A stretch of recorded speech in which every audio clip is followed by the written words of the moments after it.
Em, Se me ha acercado una comisión de diputados para hacerme un reconocimiento, pero considero está bonito el reconocimiento, pero si no lo acompaña una política pública, sinceramente y con el respeto a ellos, no me interesa el reconocimiento. El reconocimiento es que nos respeten y que hagan políticas públicas. Si no, pues, ¿de qué me sirve colgar un diploma? Y lo digo sin querer faltarles el respeto a ellos que con buena iniciativa lo han hecho, pero Hola a toda la gente que nos escucha a través de Cine y Solo Cine, el podcast de Bolivia Cine. Para mí es un placer ahora presentar al siguiente invitado del podcast. Mucha gente me lo ha pedido y creo que va a ser muy importante conversar con él y también que la audiencia se conecte con, con nuestro invitado, puesto que sin duda en el último tiempo se ha vuelto una referencia. Estoy hablando de Alejandro Loaiza Grisi, el director de la película Utama, que pues sin duda hablar de Utama es te tomaría mucho tiempo hablar de Utama porque hay muchas formas de abordar el tema Utama. Alejandro ha incursionado en la comunicación social, en la publicidad, en la fotografía, fotografía fija, fotografía, dirección de fotografía de cine también. Y bueno, a través de estos trabajos que uno realiza en el mundo del audiovisual, que no son solamente cine, pues se ha conectado con algunas historias, algunos entornos que han sido la inspiración para Utama. Y bueno, el resto es historia, ¿no?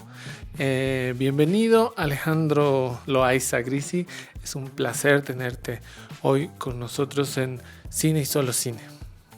mil gracias, Álvaro. Más bien el placer es mío, un gusto compartir contigo y compartir con los oyentes de este podcast. Creo que va a ser una charla muy interesante. Tengo muchas cosas por preguntarte, la verdad, y hace tiempo que estaba pensando en lo que iba a hablar contigo en el momento que te viera, ya sea en la vida o en el podcast por una llamada.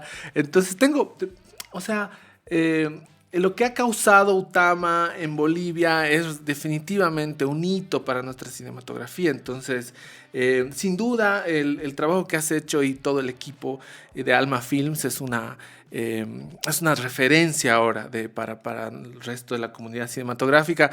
La primera pregunta que te quiero hacer, Ale, es ¿cómo es vivir o ser parte de una familia como la que tú tienes, en la que Marcos también ha sido una referencia para una generación por ahí un poco más previa que la nuestra, pero que también ha marcado una generación? ¿Cómo es ser parte? ¿Cómo ha sido tu infancia en ese entorno? Sí, bueno, primero que nada, gracias. Ojalá que la película sí se convierta así en un referente. Ojalá que inspire a gente a hacer cosas en nuestro país. En mi niñez, o sea, creo que cuando estaba creciendo no me daba cuenta de la magnitud de lo que significaba hacer una película y hacer una película que marque una generación, que sea referente para los cineastas de un país.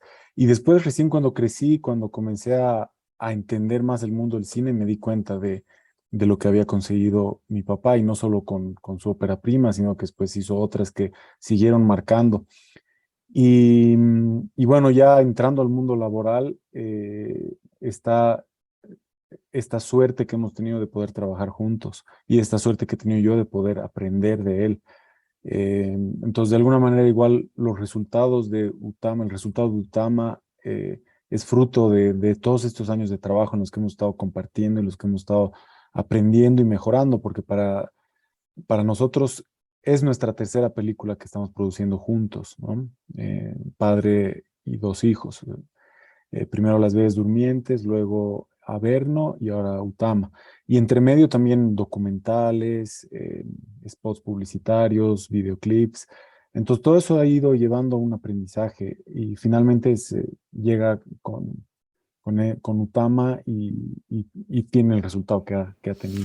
Y hermano, vos en tu infancia, ¿onda ibas al set? ¿Cómo era para digamos, un niño o eventualmente un joven descubrir este cine, pero así, de tan cerca, ¿no? O sea, ¿tienes alguna anécdota, algo que te haya pasado que sea interesante a tan corta edad? Sí, es un poco lo que te digo, uno dice, o sea, tiene a su papá que hace cine, pero no comprendes la magnitud de eso, ¿no? Creo que después te das cuenta y recuerdas de distinta manera esas anécdotas, esos recuerdos que tenemos. Me acuerdo me acuerdo, por ejemplo, cuando él estaba haciendo Radio Pasión y nosotros actuamos en una escena en la Plaza Baroa, yo y mi hermano Santiago. El menor Julián creo que también actuó en otras escenas. Y me acuerdo bien de una escena en el montículo, porque habían disparos de por medio y habían efectos especiales para los disparos, le reventaba sangre al Ajá. protagonista en el pecho. Entonces, de esa escena me acuerdo bien. Y después también me acuerdo de viajar a los Yungas para el rodaje de Cuestión de Fe. Y fuimos a esta escena muy recordada, que es la de la pelea de los gallos. Mm. Y ahí un poco vi, claro, es una escena con muchos extras. Entonces vi a mi papá dirigiendo a toda esta gente y cómo se movía la cámara, cómo iba captando. Todo lo que pasaba. En ese entonces, obviamente, no habían monitores para el resto de los curiosos, entonces era imaginar, ¿no? Y después me acuerdo también el lanzamiento de Cuestión de Fe en el cine Tesla en La Paz. Y me acuerdo que eso sí ya fue un suceso y que todo el mundo iba, había gente que repetía la película, compañeros míos que la iban a ver y hablaban de la película. Y me acuerdo que íbamos con Santiago. Esta es una anécdota que él la recuerda mejor, él es mayor, pero él la recuerda mejor y yo ya he terminado de completarla, pero es muy linda porque íbamos al, a la sala y habremos visto la película unas 25 veces, no sé, pero en algún momento nos enfocábamos en ver a la gente más que la película, porque ya sabíamos dónde iban a reaccionar y cómo. Eh, entonces ahí no sé, se te va metiendo en el subconsciente todo eso. Es un interesante deporte hacer eso, o sea, cuando tú vas a ver la expresión de la gente y las reacciones, ¿no? Más en una película de como Cuestión de Fe que tiene momentos bien icónicos en los que, por ejemplo, cuando la Virgen se rompe, se quiebra, ¿no? Yo me acuerdo cuando yo tendría 10 años igual, y me acuerdo ver esa escena mi cuerpo se enfrió por completo y toda la sala así quedó en silencio porque era una cosa que no te esperabas y parecía un sacrilegio, digamos, ¿no?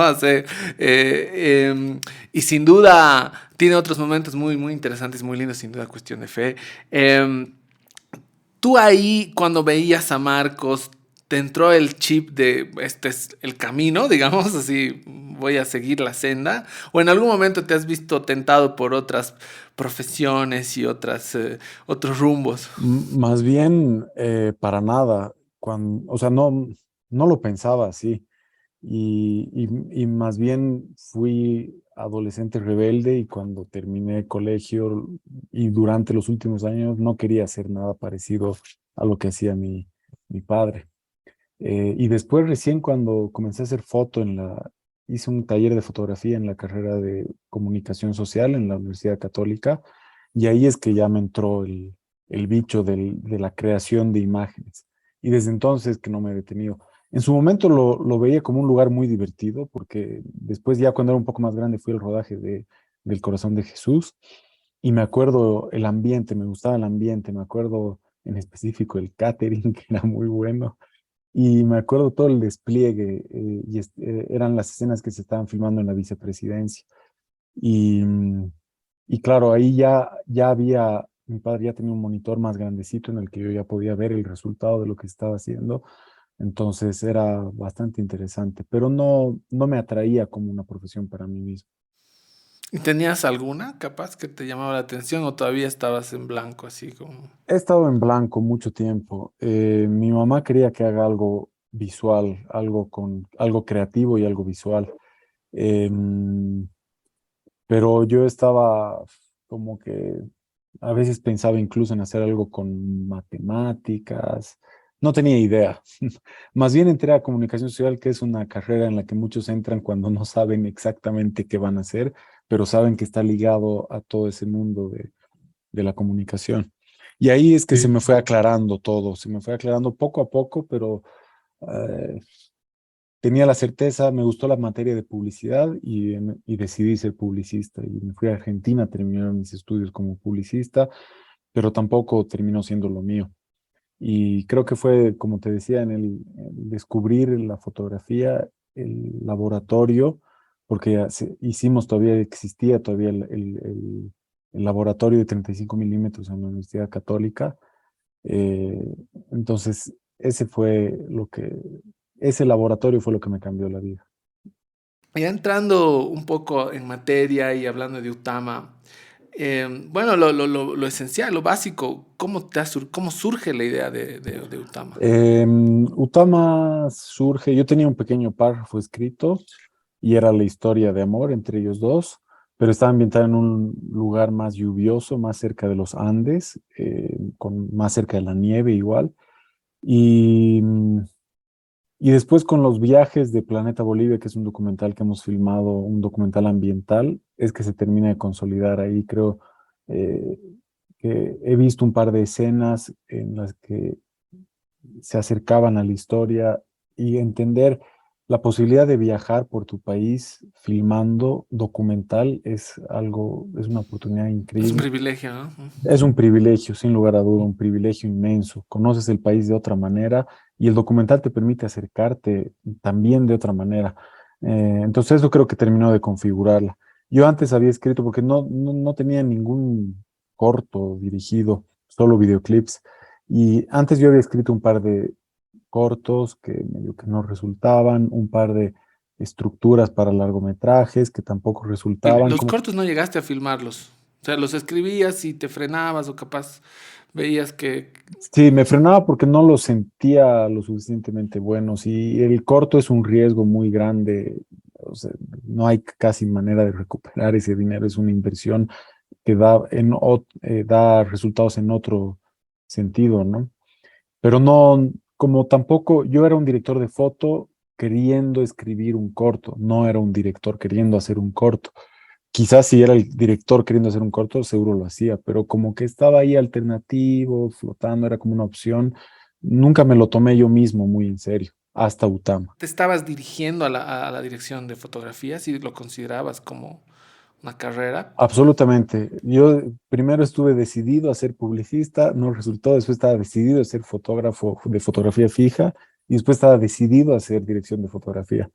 Entonces mi carrera la estaba enfocando por ahí y trataba de filmar cortos como director de fotografía, trataba de que me llamen los directores para hacerlo.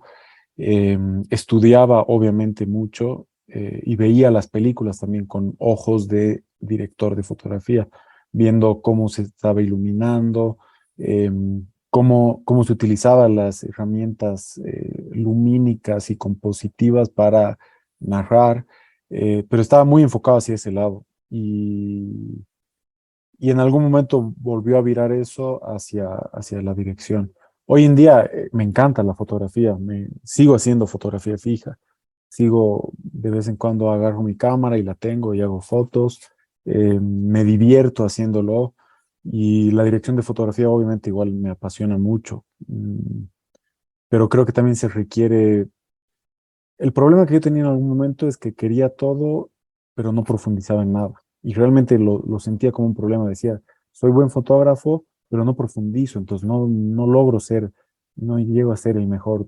Soy buen director de foto, pero tampoco profundizo. Estoy comenzando a escribir, pero no profundizo. Y así me pasó entre esas tres que estuvieron dialogando mucho tiempo. Estaba un tiempo solo hacía foto, luego hacía dirección de foto y así. Hasta que finalmente, bueno, ahora espero sí profundizar en la escritura de guión y en la dirección. ¿Qué ha sido lo más complicado de encarar el proyecto Utama? Estaba revisando mis documentos de Utama y he visto una presentación que hasta me parece que era agosto del 2019 o septiembre, no teníamos la plata. Fue el PIU que salió y todo se hizo como muy rápido. Ustedes ganaron en la segunda, ¿verdad? Nosotros ganamos en la segunda, sí, presentamos en la primera y nos descalificaron porque el guión no tenía suficientes páginas. Yo me volví a encerrar a escribir y fue algo maravilloso que le ocurrió a la película porque la volví a pensar entera eh, y le aumenté la cantidad de páginas, pero no solo aumentándole, no solo rellenando, sino repensando toda la historia y ganamos en la segunda. Lo que decías antes, igual, claro, yo la concebí en La Paz, la película, por mi cercanía. O sea, yo soy de La Paz, entonces, Claro, claro. y es donde más he viajado, al altiplano paceño. Eh, y después, bueno, fue algo igual que se dio y se dio por suerte, igual de conocer esta otra región en Potosí y también gracias al consejo de Eduardo Forno, que es el director de Conservación Internacional en Bolivia, que a él le parecía que era el lugar donde mejor se adecuaba a la historia. Mm, Porque aquí todavía llueve más y todavía está, como te claro. decía, está más cerca de las montañas, entonces el problema del agua, bueno, este año lo hemos sufrido bastante, se ha sufrido en el campo, en el altiplano paceño, pero no suele ser tan fuerte como es en Potosí. Y bueno, ya viendo que una vez resuelta la parte financiera, bueno, tú sabes cómo es esto, en realidad no está nunca del todo resuelta y ¿No? siempre se tiene que jugar con ello y como que decidir en qué se puede gastar y en qué no. Eh, y, y bueno, la película creo que ha tenido muy buenas decisiones en el lado de producción. Creo que se ha manejado de la mejor manera posible la parte financiera y la parte también creativa dentro de lo que es la producción, la parte del armado del equipo. Todo estaba muy bien resuelto con el objetivo de que yo llegue lo más cómodo posible al rodaje. Eh, Siendo mi ópera prima y siendo que no tenía experiencia tampoco en cortometrajes, estaba como que con un muy blindado por mi equipo de producción. Y ahí es que se toman decisiones como, por ejemplo, tener a una directora de foto muy experimentada para que me acompañe, ese tipo de cosas, ¿no? Y los retos, creo que siempre las películas tienen retos diferentes, ¿no? En el caso de Utama era también, era trabajar con actores no profesionales, cerca de sus ochentas, personas octogenarias que estén aprendiendo a hacer esto. Ese fue definitivamente algo de lo que más trabajamos, en lo que yo estaba como que más asustado, porque la puesta en escena la tenía bastante clara, la fotografía la tenía bastante clara, toda la parte de cómo iba a contar la película la tenía clara y sabía que iba a funcionar bien, pero la parte actoral era lo que más me preocupaba. Entonces, si hoy digo cuál fue el reto más grande, diría que fue ese. Y cómo lo trabajaron? Porque, como tú dices, es muy difícil con personas que no son no actores y encima son del área rural, ¿no? Que no tienen mucha referencia de cine y Entonces, ¿cómo has trabajado previamente? ¿Has ensayado? ¿Cuál ha sido tu proceso con los actores? Sí, ahí hay, creo que bueno, son simplemente procesos, ¿no? Y modos de acercarse. Hay directores que prefieren ir por lo natural de los actores y por eso se les llama actores naturales. Y es cuando le sacan provecho a la personalidad misma de ese personaje, más bien lo filman. A veces se conoce esto de robar cámara, ¿no? Y dejar corriendo la cámara. En el caso de Utama, lo que yo quería era más bien trabajar con ellos de la manera eh, clásica, entre comillas, de cómo se trabaja con actores, y eso significa ensayos, que conozcan muy bien la historia, porque además una, había algo que ellos estaban interpretando a personajes que son muy distintos a ellos mismos. Es decir, encuentran puntos hay puntos de encuentro, ¿no? Eso es obvio, en cualquier buen cast vas a encontrar puntos de encuentro entre la personalidad del actor y el personaje, pero eran personas muy diferentes. Entonces tenía que yo lograr que José interprete a Virginio y que Luisa interprete a Sisa. Y lo hicimos desde la manera como si estuviéramos trabajando con actores profesionales. Y creo que de alguna manera ellos se convirtieron en actores profesionales. Entonces les compartí el guión, lo leían, eh, se lo aprendieron de memoria y lo ensayábamos escena a escena, todo el guión ensayado y en las mañanas trabajábamos con Freddy Chipana, que él les hizo como lo que se podría llamar un taller intensivo de actuación. Wow. Fueron como 6 u 8 semanas, algo por ahí, en el que estábamos los cinco, es decir, los tres protagonistas, Freddy y yo. Antes del rodaje, 8 semanas Sí, previas. algo por ahí, 6 a 8, y no había nadie más, entonces éramos los cinco, y ahí hicimos un equipo muy, muy lindo. Y Freddy fue una persona clave en la película por todo lo que les enseñó a actuar. Y en los ensayos, él también me servía a mí como comodín. Entonces, en los ensayos, Freddy hizo de Clever, hizo de Sisa, hizo de José, de Virginio, porque yo les mostraba a ellos cómo sería dirigir actores. Entonces ellos entendían cómo iban mejorando toma a toma. Y lo fuimos haciendo ya preparándonos para el rodaje. Y a medida que se acercaba el rodaje y comenzaba a llegar más gente, entonces también fuimos incorporando gente en el rodaje para que también se acostumbren a un equipo de personas viéndolos hacer, o sea, actuar, que no debe ser nada fácil para un actor profesional o para un actor primerizo, para nadie. Eh, y ese fue el acercamiento, tratar igual de que ellos conecten en la parte emotiva muy bien, que entiendan la parte emotiva de cada uno de los personajes. Obviamente era fácil ponerlos en situación porque ellos viven en ese lugar. Eso ayudó muchísimo y ayudó muchísimo también que sean una pareja. Entonces ahí los temas de química y de complicidad estaban resueltos. Y también para terminar, ya para cerrar, igual Clever, es decir, Santos Choque, igual fue una pieza clave tenerlo por su generosidad y su compromiso. Y él agarró y se puso con los viejitos, o sea, bajó al mismo lugar que estaban los viejitos al comienzo y luego fue subiendo con ellos, siendo que él, digamos, con su experiencia actoral y su formación, tenía como un nivel más alto, pero él tuvo esa generosidad y también tuvo algo muy bueno para la película que fue pasar tiempo con ellos extra de lo que le demandaba la película para hacer un vínculo, para tener un vínculo. ¿Esto a pedido de la producción o él toma la decisión? Esa fue una iniciativa suya, completamente suya, y pasó días que fue a trabajar al campo con ellos. Eso, simplemente Parte de su proceso, digamos. parte de su proceso, sí. Y bueno, tal vez te debería preguntar esto antes, pero ¿cómo los has conocido a los personajes? O sea, durante el documental que hiciste.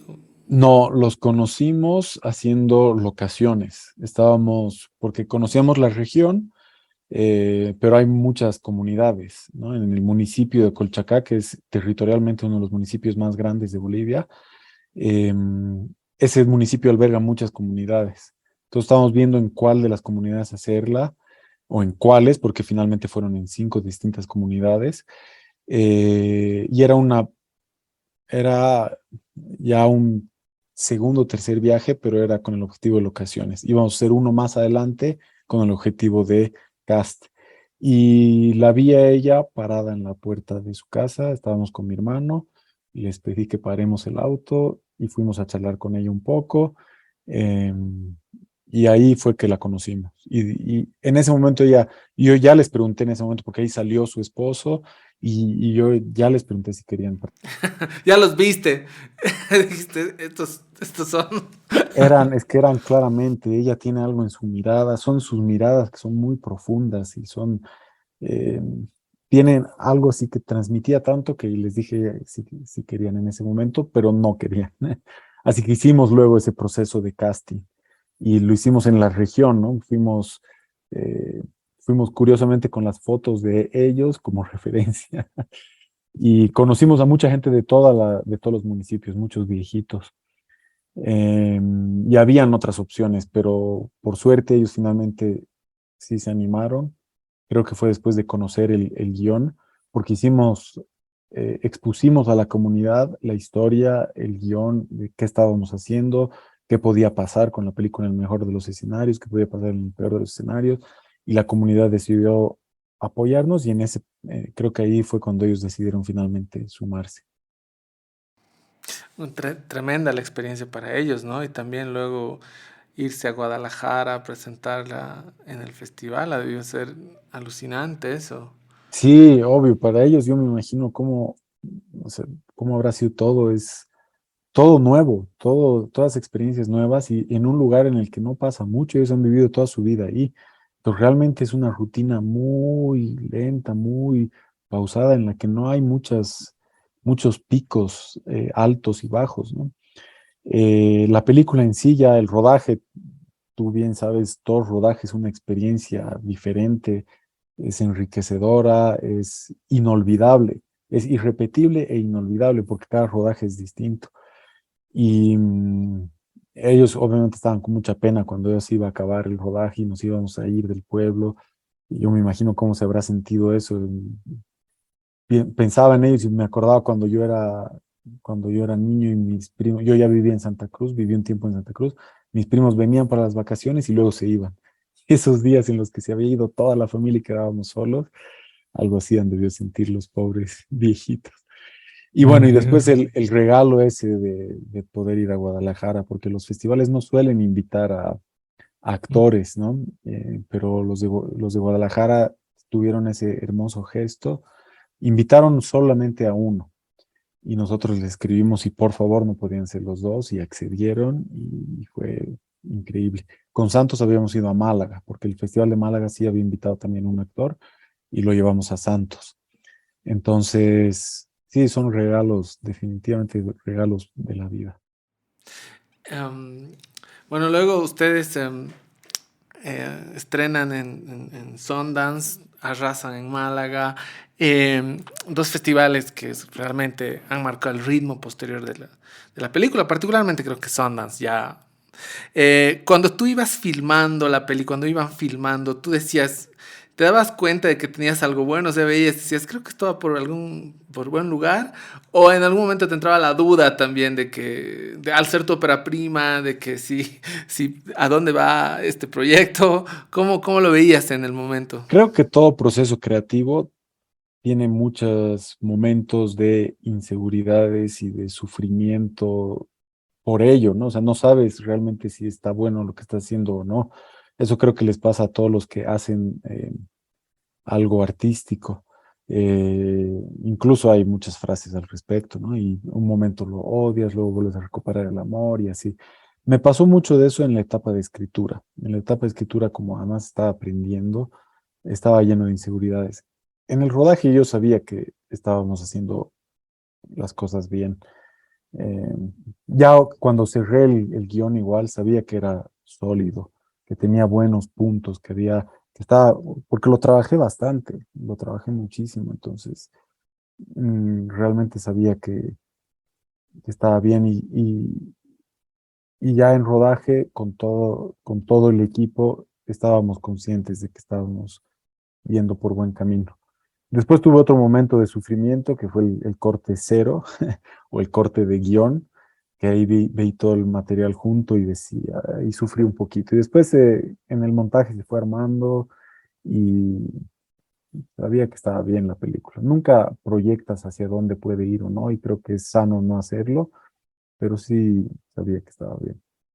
¿Te imaginaste? Por supuesto que no, pero solo para continuar la charla, básicamente, te imaginaste en algún momento el éxito que llegó a tener la película? ¿Se te pasó por la mente lo que podía pasar? No, no así, o sea, no lo proyectaba, sí lo soñaba. Es algo que todos hacemos, ¿no? O sea, soñar es gratis, así que puedes soñar que te va a ir bien con algo que estés haciendo, así sea una empresa, sea un libro, sea un disco, lo que sea. Y con la película es inevitable no hacerlo, no sueñas, pero siempre lo bien anclado a tierra y siempre sabiendo que podía darse y podía no darse. Eso no determina la, la calidad de la película.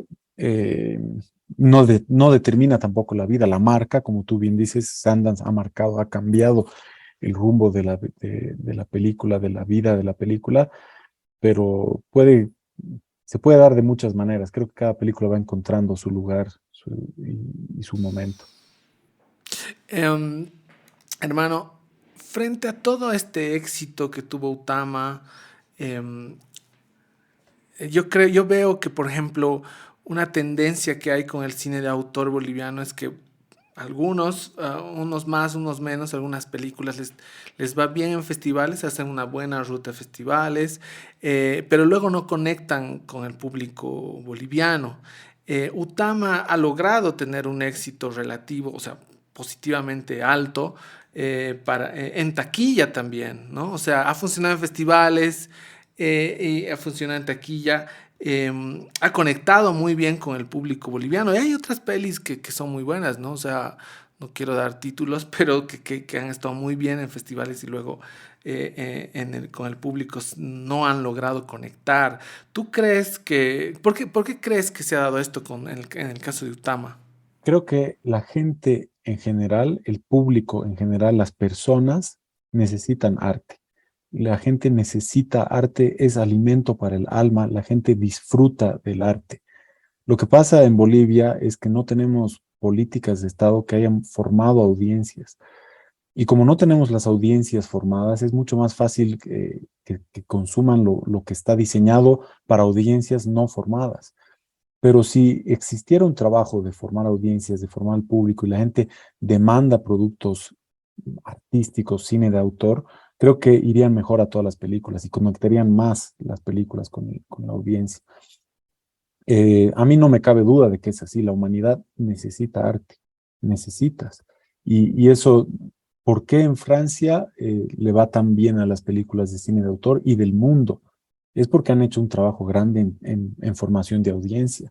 No es gratuito, no es porque los franceses sean más cultos que el resto del mundo, no es porque sean más inteligentes que el resto del mundo o más sensibles, es simplemente por este trabajo que ha habido de formación de audiencias. Entonces creo que va más por ahí y creo que también hemos hecho un trabajo grande en el estreno de la película, tratando de comunicar dentro de nuestros recursos a la mayor cantidad posible de personas. Que eso es también algo que se necesitaría que cambie en el país, que cuando tienes una película boliviana puedas acceder a un fondo de distribución para que puedas promocionarla. Porque lo que nos hace falta a nuestras películas llegan después de un buen recorrido de festivales, de ser valorada y apreciada en el resto del mundo, llegan a Bolivia y no tenemos cómo comunicarle a los bolivianos, hay esta película, tienes que ir a verla este fin de semana. eh, y es el caso de muchas películas. Entonces yo creo que más que hablar de lo que puede haber sucedido con Utama, creo que me voy más por este otro lado. Y después digamos, de toda la repercusión mediática y todo que tuvo Utama, ¿alguien del Estado boliviano te ha contactado te han felicitado, te han dicho, bueno, digamos que a través del éxito de Utama vemos la importancia del cine? O sea, has tenido algún contacto con el Estado, con el gobierno, o alguien te ha felicitado al menos? Lastimosamente, muy poco, poco y nada. Sí debo decir que en algunas embajadas, por ejemplo, en Japón, en Suecia, en Francia, se han portado muy estupendamente bien. La Embajada de Francia hizo un preestreno lindísimo en el que hicieron salteñas, en el que hubo bailes. O sea, fue un evento muy lindo y llevaron mucha gente de la comunidad boliviana, pero pocas embajadas entienden eso y el Estado no entiende que una película es una obra, es patrimonio. Es increíble que no se entienda que es un patrimonio y no se entiende el valor que tiene una película para la sociedad y para la historia del país, o sea, para el resto de los años por venir. Se me ha acercado una comisión de diputados para hacerme un reconocimiento, pero considero está bonito el reconocimiento, pero si no lo acompaña una política pública, sinceramente y con el respeto a ellos, no me interesa el reconocimiento. El reconocimiento es que nos respeten y que hagan políticas públicas. Si no, pues, ¿de qué me sirve colgar un diploma? Y lo digo sin querer faltarles el respeto a ellos que No, totalmente. con buena iniciativa lo han hecho, pero... Y también lo curioso es que esta película es parte de un número de películas que se han beneficiado, como muy pocas en la historia de Bolivia, del Estado, de un fondo que creó el Estado. Pero ni siquiera así ha habido una intención de aprovechar eso comunicativamente. Y tampoco de parte de del FOCUART, que es el Fondo Municipal de La Paz, que tampoco, porque la película también se ha beneficiado con ese fondo, pero tampoco han tratado de hacer algo, no han, por decirte, llamarnos y hacer una función para los funcionarios de la alcaldía en el 6 de agosto. Tienen cines municipales, no lo han hecho. Y el Estado tampoco, como agarrar y apropiarse de la película y decir, utilicemos esto, llevémosla a las comunidades, proyectemos aquí, allá. Realmente estamos solos. El Ministerio de Cultura, nada. Nada, nada. En ningún momento, ni una llamada, Ni un posteo en Facebook. ni un posteo en Facebook, nada. Creo que antes la teníamos muy difícil. Llega el Piu, que era, digamos, un momento eh, inédito en la historia del cine boliviano. Y luego de ahí bajamos a estar peor que antes del Piu incluso, ¿no? O sea, esta situación que estamos viviendo actualmente, y es muy, digamos, es increíble que pase eso después del resultado que han tenido las películas bolivianas, y creo que todo el fondo del Piu es lo que mejor ha funcionado, el cine. ¿Cuál crees que va a ser el escenario del cine boliviano de aquí a unos años si estas políticas no mejoran, ¿no? ¿Cómo Como vaticinas el dices, es futuro? increíble, es inaudito, no sé qué palabra ponerle para que, para describir el estado actual del cine boliviano. Es como, porque además el resto de la región ha avanzado. No, no es como en los noventas que, ok, habían 2 o 3 países en la región con ley de cine funcionando. Hoy en día todos los países de la región tienen su ley de cine funcionando. Y es increíble que las autoridades en Bolivia no entiendan no solamente el valor patrimonial, el valor artístico, el valor cultural, el valor social del cine y de las artes, sino también el valor económico. El cine es una industria hoy que se mueve y que genera mucho, mucho dinero, que nosotros nos estamos quedando fuera igual. Una persona que no conoce mucho el medio diría que Alejandro Loaiza ahora tiene, digamos, todo para seguir haciendo películas. Es decir, que tu nueva película la vas a hacer así, no vas a tener problemas financieros y nada. ¿Es real eso? No sé, no sé cuán de eso es real. Creo que ojalá sea así, pero sin un fondo propio nacional es muy difícil, porque todas las coproducciones, todos los países, todos los financiadores hoy en día cuentan con ello. Entonces, para un productor francés que tiene para elegir entre un realizador boliviano que ha tenido éxito en festivales y un realizador peruano que ha tenido éxito en festivales, va a elegir el peruano, porque Porque Perú tiene sí, dinero propio. Y lo no, mismo con claro. el uruguayo y lo mismo con O sea, el... siempre vamos a estar en desventaja, ¿no? O sea, siempre estamos. Mientras no tengamos el fondo de fomento, vamos a estar en desventaja. Vamos a estar los últimos en el continente. O sea, no tenemos ninguna oficina de Netflix ni nada en Bolivia, pero digamos que, no sé, a través tal vez de coproducciones argentinas, puede ser un lugar, un espacio para producir películas. ¿Tú has tenido relación con alguna de estas plataformas a través de Utama? O sea, sin lugar a duda es una nueva opción para producir, ¿no? Pero lo que también pasa en Bolivia y por eso, con más razón, es que necesitamos trabajar junto al Estado, es que somos un mercado muy pequeño. Entonces, en mercados pequeños necesitas el doble de incentivo, porque Brasil, por ejemplo, podría ser una industria que sobreviva sin incentivos, porque tiene un mercado gigantesco. Es el caso de Estados Unidos. Estados Unidos es el país que, no sé si es el que más o el segundo que más produce, pero no necesita incentivos estatales porque tiene un mercado gigantesco.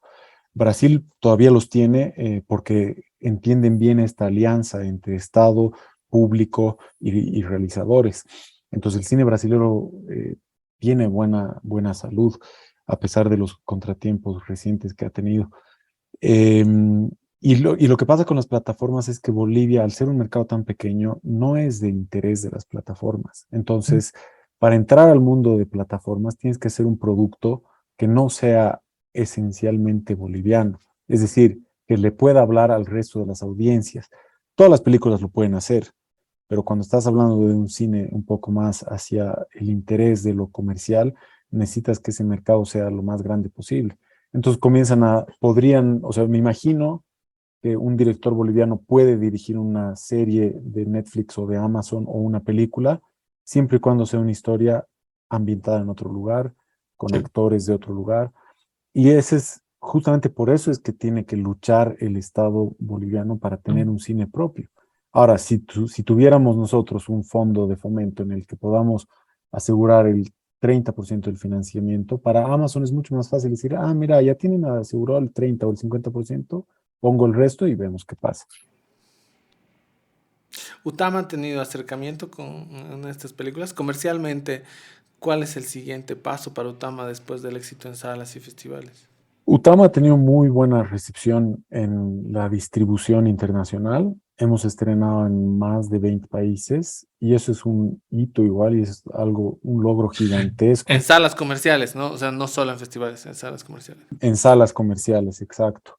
El más reciente ha sido en Uruguay, que es el país coproductor, em, pero, pero sí hemos tenido ese privilegio, ese regalo de poder estrenar en salas de Alemania, de Francia, de Italia, de los países principales de Europa, pero también en países más pequeños de Europa, como Rumania o Chipre, y también en Estados Unidos. Nos ha faltado una distribución en Latinoamérica, y eso creo que también tiene que ver con una situación más precaria de nuestro continente, que también los estados tienen que juntarse y ver, ok, ¿cómo resolvemos esto hoy en la era del audiovisual? Porque no cabe duda que hoy es la era del audiovisual. Entonces, bueno, estamos todavía ahí a la espera de tener una distribución a nivel latinoamericano, más allá de la de Bolivia y de Uruguay. Y bueno, uno de los caminos es el de entrar a una plataforma. Todavía no está definido ese camino. O sea, todavía... Yo creo que va a ser pronto, yo creo que en los próximos meses vamos a definir y si no hay alternativas, ¿no? Algo que frena en Bolivia, mucha gente no sabe todavía cuál es el problema, aparte de la falta de visión del Estado, es que específicamente el reglamento de cine boliviano está en duda, o sea, no hay un reglamento y el reglamento propuesto está en este limbo porque hay muchos intereses de por medio y eso impide el progreso de esta ley.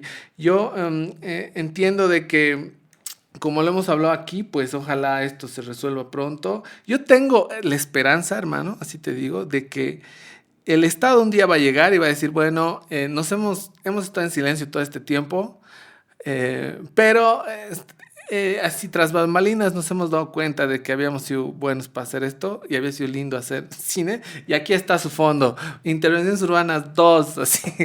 Tengo la esperanza de que suceda algo durante este año, de que alguien del gobierno, algún ministerio, planificación, Cancillería, Culturas diga, no les hemos dicho nada, pero lo estábamos preparando y aquí está. Por ese lado, pues ojalá el Estado tome conciencia, ¿no? Y, y, y que vea en Utama y en otras películas que han sido tan exitosas, pues digamos, el camino para mantener nuestra memoria, pero además hacer que estos cineastas y esta gente que trabaja viva dignamente también, porque también tenemos derecho y producimos y generamos, somos, el dinero no es para los directores, ¿no? El dinero es un dinero que se distribuye y dinamiza la economía, se pagan empleos directos, indirectos, y bueno, me parece muy raro que el Estado no pueda. La verdad es que, viejo, es muy, muy indignante y muy complicado entender Increíble, es increíble e indignante, ¿sí? Porque es como dices, son cientos de familias, no es así los pocos artistas, directores, no, son cientos de familias. Hermano, muchas gracias por el tiempo que te has dado para compartir con nosotros. No va a ser la última vez que te llame, sin duda. Este es como el primer acercamiento, digamos, el primer approach. Y vamos a seguir charlando sobre cine boliviano y bueno, vas a estar seguro en otra ocasión también. Entonces, hermano, muchas gracias, Alejandro Loaiza, por tu presencia en este podcast de Bolivia Cine. Más bien a ti las gracias, querido Álvaro, un gran abrazo. Ese fue Alejandro Loaiza y bueno, nosotros recomendamos nuevamente a la gente que si les gusta el podcast le den like, les suscriban, compartan con sus amigos y conozcan de cerca a nuestros realizadores y el cine boliviano. Entonces, eso es todo por este episodio. Los espero en el siguiente episodio de Cine y Solo Cine.